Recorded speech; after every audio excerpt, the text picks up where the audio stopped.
Today I'm going to be showing you how to quickly make a very rich and delicious dark chocolate ganache. What we need for this recipe: dark chocolate. I've got 1 cup of dark chocolate here, and I also have 1 cup of heavy whipping cream. I've heated this in my microwave. It's very hot. All I'm going to do is take the chocolate, get it right in there. I'll take my whisk, and I just want to make sure that all of the chocolate is touching our cream, and I'm just going to let this sit for about 2 minutes. So I'll come back in about 2 minutes time. Okay, so this is about 2 minutes later. I'm going to grab my whisk, and I'm just going to slowly start circulating the cream and the chocolate together.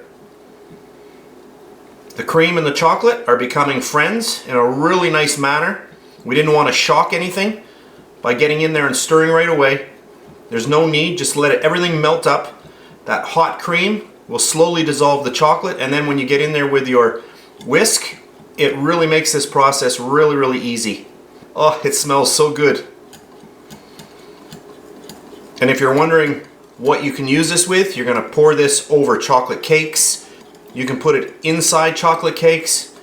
There's so many things you can do with it. You can whip this and use it in a piping bag to make designs on top of your cake.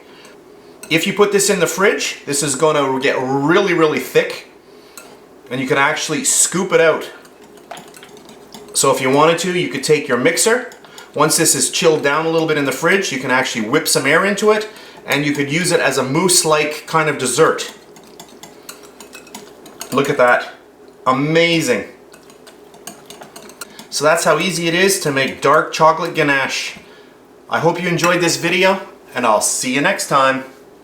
And please subscribe to my Bake Like a Pro YouTube channel, and also click that notification bell to be alerted every time I upload a brand new video.